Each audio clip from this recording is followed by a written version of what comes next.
Welcome back to the news at 10. All is set for the People's Democratic Party National Convention in Port Harcourt, the River State capital, as scheduled tomorrow. And that's according to the chairman of the Convention Planning Committee and River State Governor Nyesom Wike, who told journalists that all legitimate organs of the party would make sure the convention is a success. He was joined at the media briefing in Port Harcourt by the governors of Abia, Ebonyi, Akwa Ibom, as well as the Senate Minority Leader, Godswill Akpabio. We'd like to warn you that the video you're about to see contains flash photography. The convention, People's Democratic Party Convention 2016, as scheduled by the National Executive Committee, NEC, which is the highest decision-making organ of the PDP, that our convention will be taking place in Port Harcourt, which is tomorrow, being 21st day of May 2016. I want to assure you that by the grace of God, the convention will be taking place tomorrow. Let me say this. Maybe that will ignite questions from you. I'm sure you may have heard of people who say they want to hold a parallel convention. The law is clear. Our constitution of the party is clear. Yes, we want everybody to be together to work as a party. But in doing that, we must not allow indiscipline. The PDP constitution recognizes the National Working Committee, recognizes the caucuses of the party, recognizes the Board of Trustees, and recognizes the National Executive Committee and the Governors Forum. And all these bodies have met before the National Executive Committee of the party took decision to say that the convention will take place in Port Harcourt. As I speak to you, every governor of PDP, every governor of PDP in the 12 states that will control are all in Port Harcourt for this convention. And the Nasarawa State chapter of the All Progressives Congress has flagged off its campaign for the Nasarawa Federal Constituency by-election. Mr. Jafaru Mohammed was also presented as the party's flag bearer after he emerged victorious in the primaries. The Nasarawa State Deputy Governor said he's optimistic that the party will win the by-election scheduled to hold on May the 28th.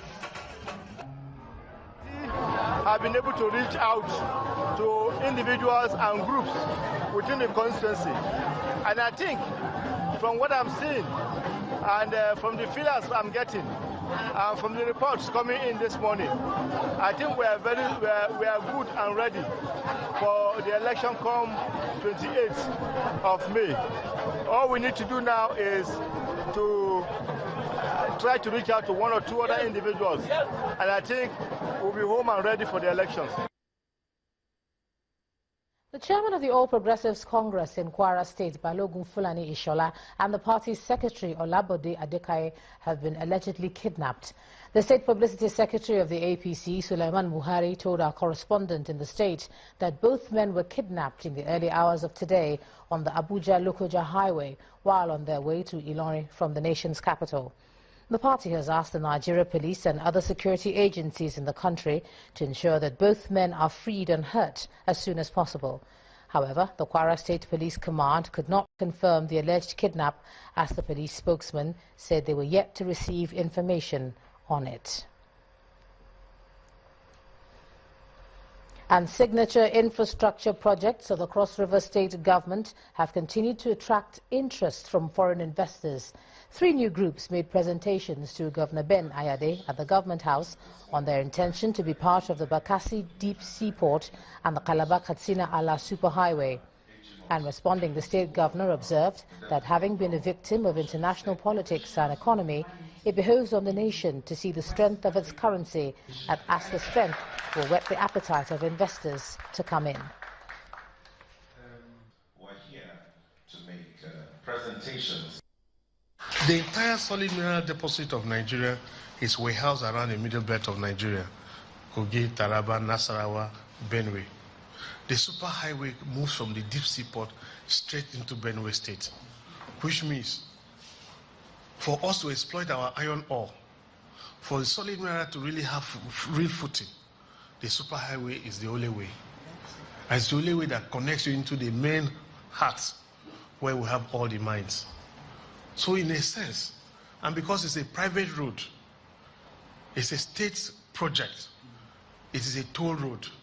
So any investor who is investing in the construction of the road is automatically at luxury to put their toll gates and do their recovery. If you build the seaport, it is also your opportunity to also have it to run and operate it yourself. It's on a BOT model. So I believe that here we have potential, we have opportunity. Somebody else has got finance. So there is a warm embrace between opportunity and financing. So when they come together, they shouldn't come at a cost. They should come at mutual benefits.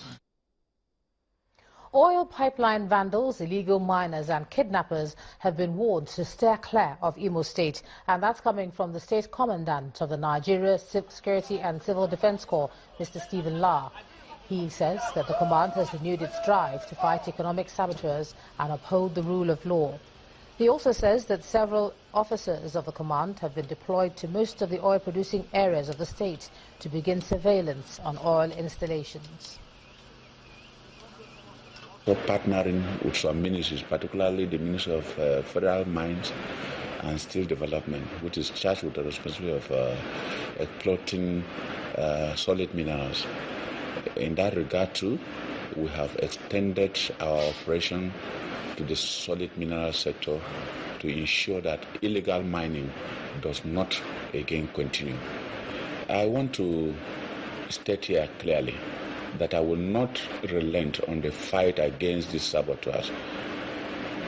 As a matter of urgency, I have reorganized our strategy on how to clamp down on these criminals, particularly with massive deployment to vulnerable areas, especially where oil installations are. I have deployed more personnel, more operatives to mine these areas.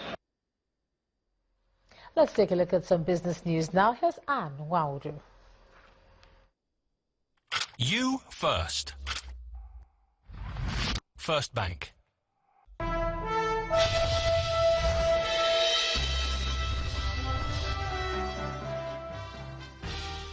Hello and welcome to Business News. The federal government, in collaboration with the Central Bank of Nigeria, has disbursed a total of 55.45 billion naira to 24 power entities across Nigeria. This is the fourth tranche of the 230 billion naira power sector stimulus fund. Today's event marks the disbursement of 55.45 billion, which is the highest tranche so far disbursed, to 24 electricity market operators, comprising 3 distribution companies, 14 generation companies, a service provider, and 6 gas supply companies. New entrants to the scheme are 2 distribution companies, Benin and Jos, and 8 generating companies that include, and this include 2 IPPs, Ajib and Opai and Shell, and then 6 NIPP plants, Alaoji, Geregu, Ihobo, Olorun Shogo 2, Omotosho 2, and Sapele 2. These NIPP plants are at advanced stage of completion and will come on stream shortly to enhance power generation and optimize the utilization of national assets. Financing the government is the responsibility of the central bank as government banker. Producing gas is that of the Ministry of Petroleum. But the collaboration that we are seeing is the kind of collaboration that we need to stabilize this system, because I am confident that this problem can be solved if everybody plays their part. And this is another example of every institution, every organ of government playing its part. Minister of Power, Babatunde Fashola. Nigeria's headline gross domestic product fell 0.36% in the first quarter of 2016, and that's going by a new set of reports released today by the Statistics Office. The most negative part of the latest disappointing data comes from the electricity and gas sector. in which the GDP fell a whopping 44.4%. This was followed by the finance and insurance sector, where a growth rate of 11.28% was recorded.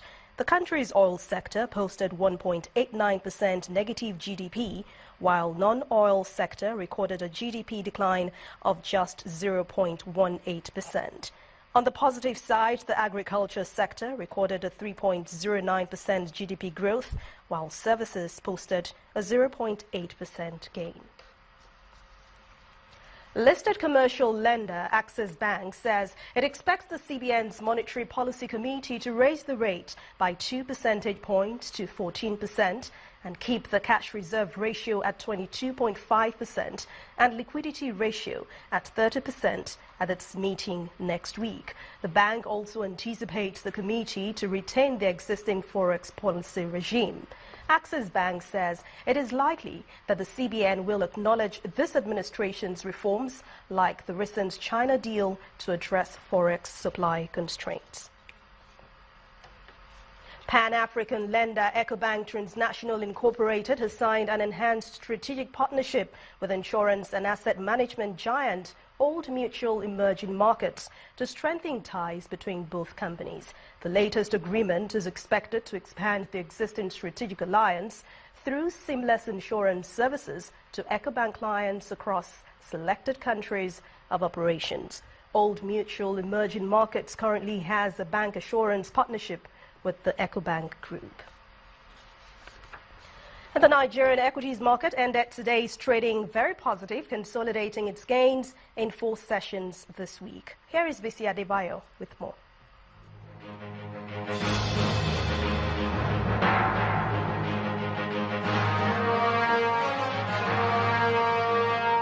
Hello and welcome to the Stock Market Reports. The local stock market ended the week on a positive note, with the all-share index climbing 0.33% to finish at 27,116.45. Market capitalization of listed equities closed at 9.31 trillion naira. At the closing gong, investors had exchanged 559.07 million shares, valued at 3.59 billion naira, in close to 5,000 deals. Bank stocks remained attractive to investors at Friday's session, at Diamond Bank, Skybank, and the UBA Group came in at the top 3% gainers. On the flip side, Nimith, Union Daikon, and NTR were the top 3 laggards. Zenith Bank, Access Bank, and Wapping Insurance were the major contributors to market turnover. That ends the stock market reports. I am Bisi Adebayo.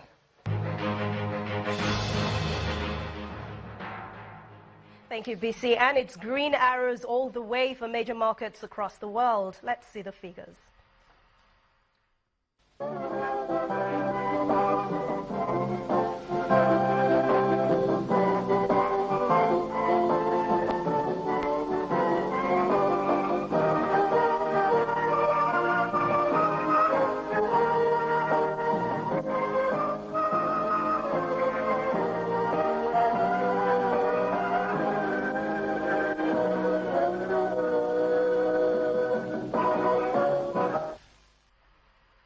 And that's Business News Tonight. Thank you for watching. I'm Anne Nwawado. The rest of the news at 10 continues with Ijoma.